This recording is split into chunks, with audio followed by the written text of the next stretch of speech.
Hi, welcome to Pinkboard. Today we are going to see the summary of the lesson Indigo, which is written by Louis Fisher. So this is how the lesson starts, as if Louis Fisher is meeting Gandhiji in 1942 in his ashram, and whatever is given in that interview is given as the lesson for you as Indigo. So here we could able to find Gandhiji telling Louis Fisher that this is how it started. That is what happened in 1917, which led to Indian independence. So what happened in 1917 in Gandhiji's narration? Let's see that. So here what Gandhiji is telling us, one day, it was 1916 annual convention which was conducted in the month of December, where a poor yeoman named Rajkumar Shukla came to that meeting. And here what happened is he came there to meet the representatives of various places to bring out the issue that they are suffering in their place. He is actually from Champaran. So here what happened is someone in the crowd suggested Rajkumar to go and meet Gandhiji because Gandhiji can give solution for their problem. That's what the person who guided Rajkumar said. So on listening to that, what he did is he decided to go and meet Gandhi. Whenever he approached Gandhi, Gandhi seems to be very busy. He had various appointments on various dates. So what Rajkumar did is he followed wherever Gandhiji went, and at last at one point Gandhi decided to ask what is Rajkumar's problem, and on looking over his determination he would like to listen to. And what happened is he fixed a particular date. On that date I will be there in a particular place called Kanpur. You can come there and you can take me to your place. Okay, so what is the request of Rajkumar is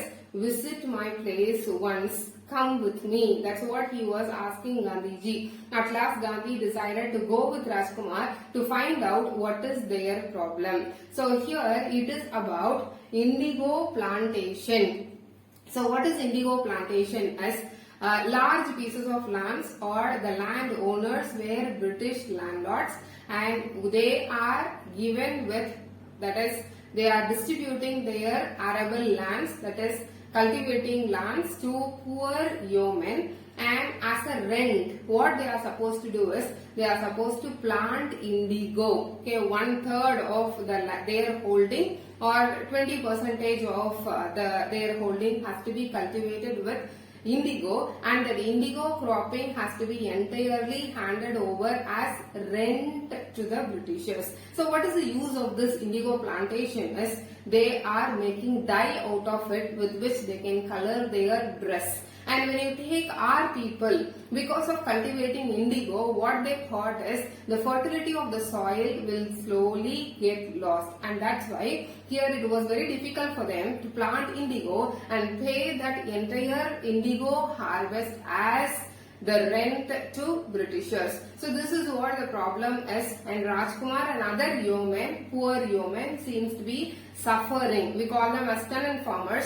Those tenant farmers were suffering. So this is brought into Gandhi's knowledge. So what he did is, as Rajkumar is a poor illiterate person, he couldn't able to get enough information about the sharecroppers and indigo plantation and all those. So what he did is he decided to go and meet his friend who is there in Muzaffarpur. His name is JB Krippani. So he is a professor of Arts College which is there in Muzaffarpur. He decided to go and meet JB Krippani at first so that he could able to get enough information about the sharecropping and the plantation. And on his visit, what happened is he happened to stay in Professor Malkani's house.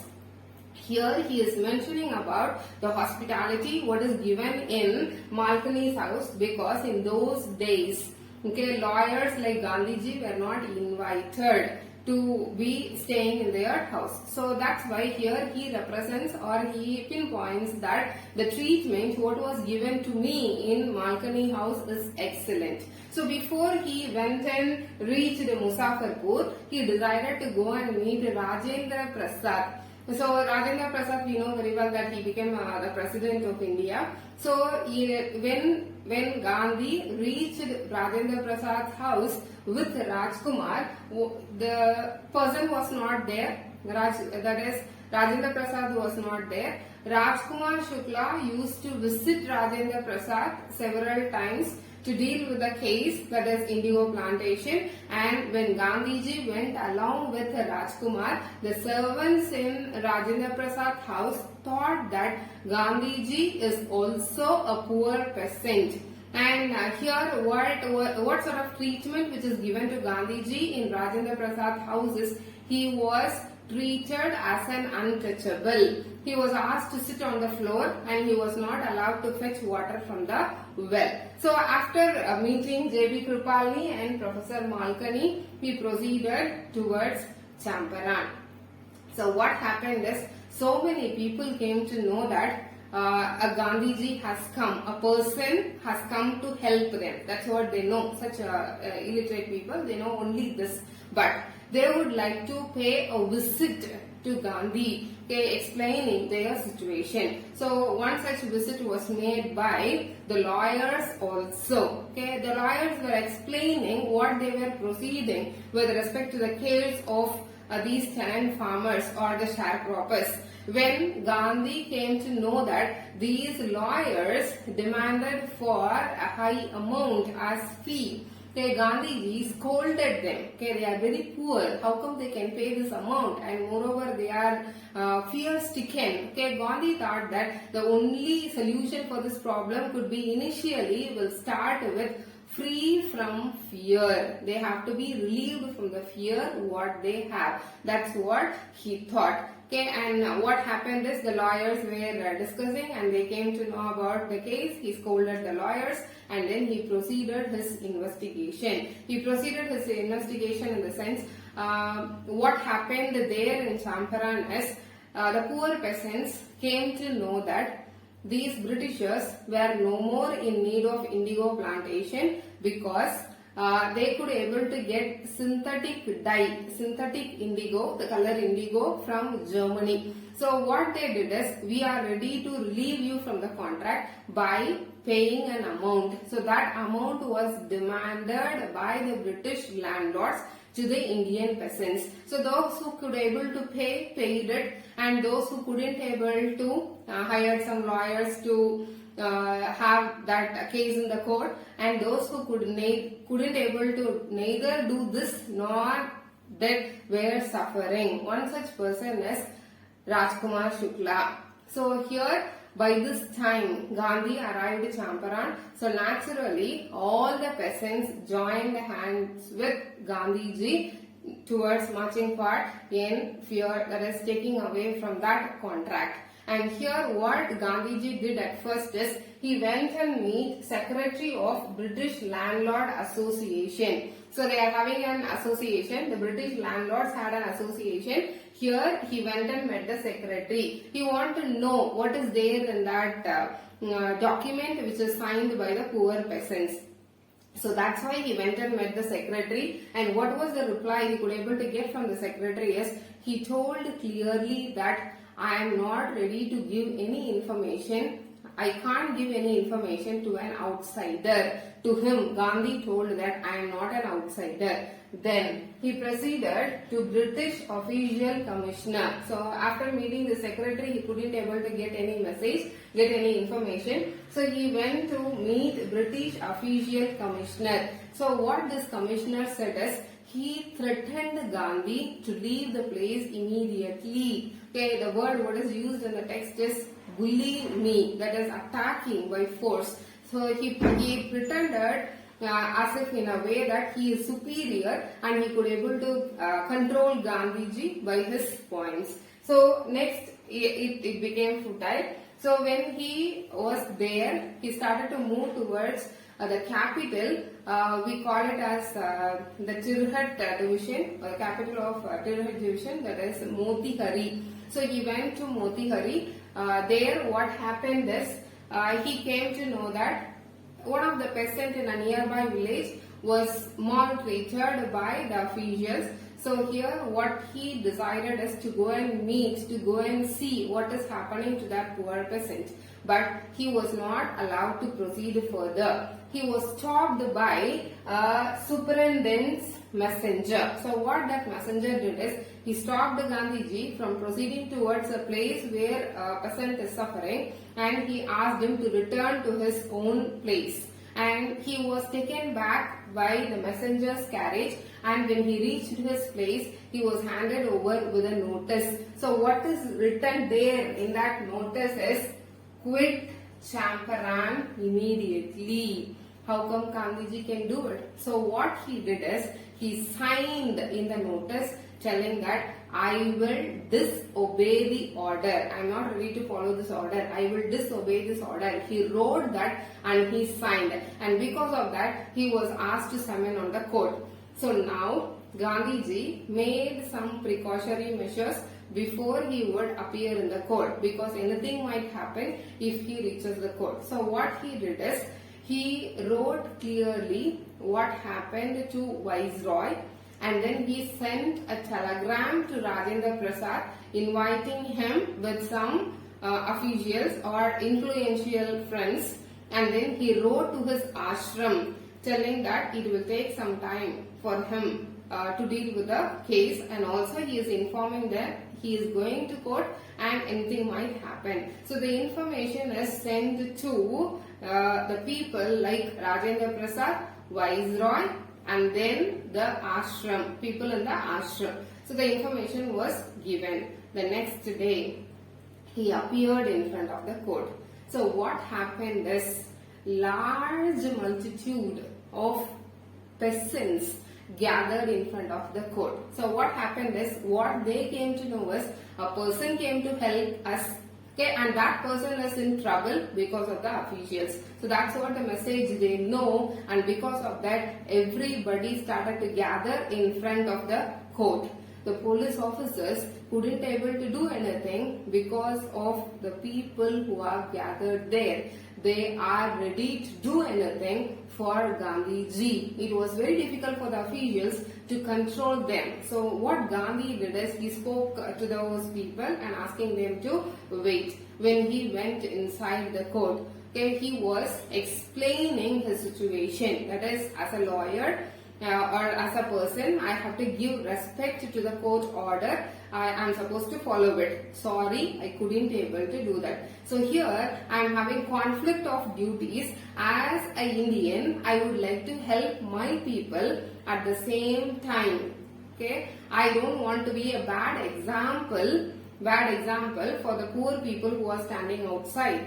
And here I would like to help them.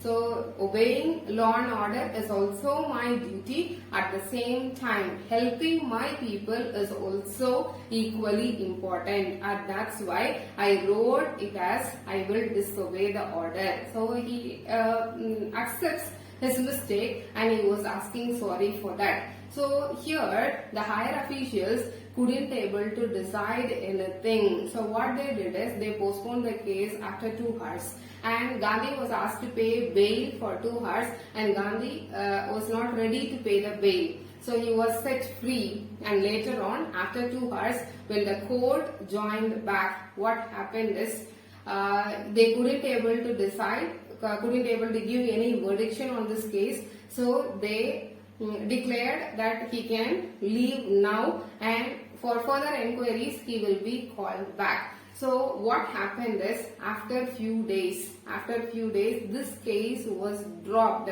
by Lieutenant Governor Sir Edward Gate. So here, meanwhile, what Gandhi did is, he communicated with the lawyers who came there with Rajendra Prasad. He was asking that if at all I am getting arrested, what is going to be your move? So what happened is, they all discussed, and one of them came in front of Gandhi telling that we are here to help you. If you happen to go to prison, to whom we are going to give our help? So we will return back to our places.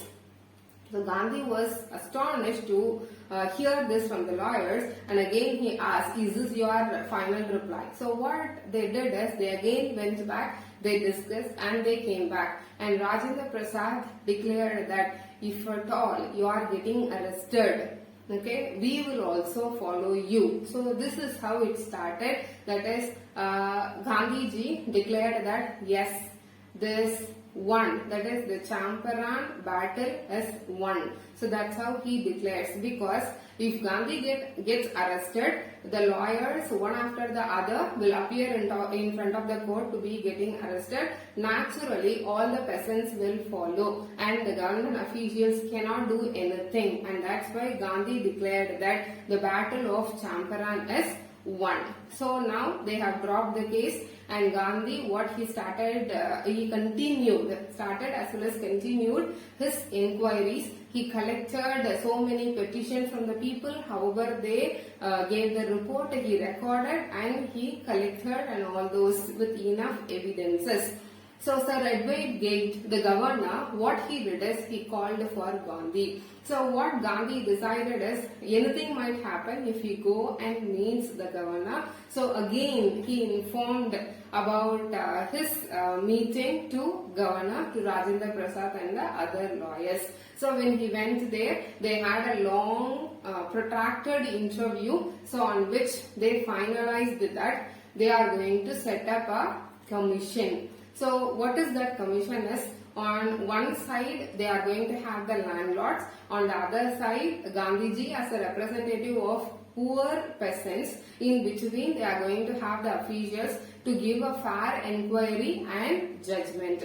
So here what happened is, at last they finalized, and all the British landlords and the officials thought that Gandhiji will be asking for 100% repayment or the compensation. But what happened is, Gandhiji asked for only 50%, but that is the landlords were ready to offer only 25% of the compensation. But everybody thought that Gandhi will not be ready to accept it. But to everyone's surprise, what happened is, Gandhi accepted it without any argument. So here what Gandhi said is, it is not the money which matters. So here, so far we could able to see these British landlords behaving like lords. So now those lords, they are surrendering their part of prestige to our Indians by giving this amount. So that is what is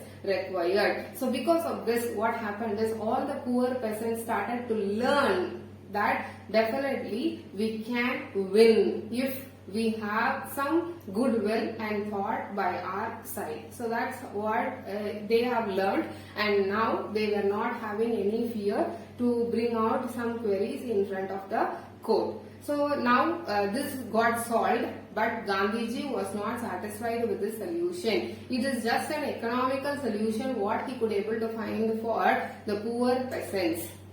He looked after the condition of the people who are there, that is the cultural and social backwardness of the people. He would like to improvise their lifestyle. So because of that, Mahadev Desai and Narhari Parikh volunteers was brought there to teach them, and then Devdas, his son, and Mrs. Gandhi came there to teach about sanitation and then how to stay clean and all those. And one doctor came as a volunteer who stayed there for 6 months, and he treated the patients. And what was the treatment or the medicine which is given to them is quinine, sulfur ointment and then castor oil. Okay, they were having skin eruptions and they were having coated tongue, and they are not used to taking bath, and because of that they are having so many problems and their entire area is polluted, and because of that they are getting diseases very often like malaria.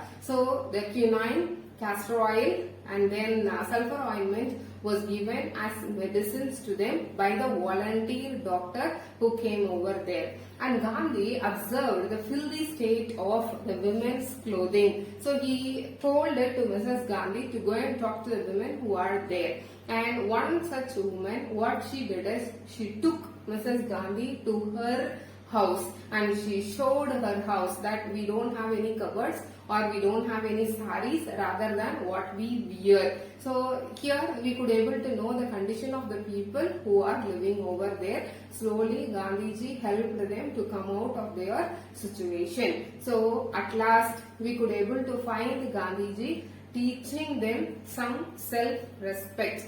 Okay, and self-reliance. Self-reliance is nothing but standing on our own feet.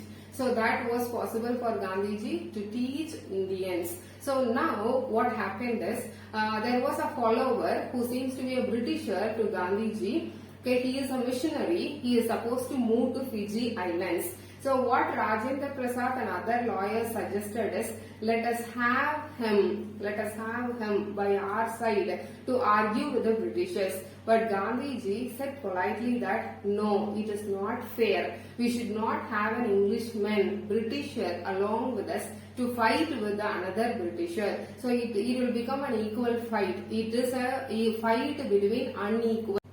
Rajendra Prasad says, Gandhiji found our mind correctly. That is what we thought. Okay, this is the weakness of our mind, Gandhiji said. So we always consider the Britishers as superior and ourselves, that is Indians, as inferior, and that's why you happen to seek that person's guidance. Okay, he is Charles Freed Andrews. His guidance we are seeking for or having him by our side. So here we could able to find that three things have happened together. One is the problem of the sharecroppers got solved, and it is an initial step towards Indian independence. And here we could able to find Gandhiji teaching Indians how to be self-reliant. Self-reliant in the sense standing on our own feet without depending upon others. So here the same goal is reached, but in a different way we could able to achieve other two ideas also. So here we could able to find all these are bound together in one incident. So this is what Gandhi's way of tackling the problem. It is not like something like he is planning, he is preparing and executing, nothing. So he deals with day-to-day problems and he plans day-to-day activities, and that helps him to achieve a lot. I hope this is helpful for you. Thank you.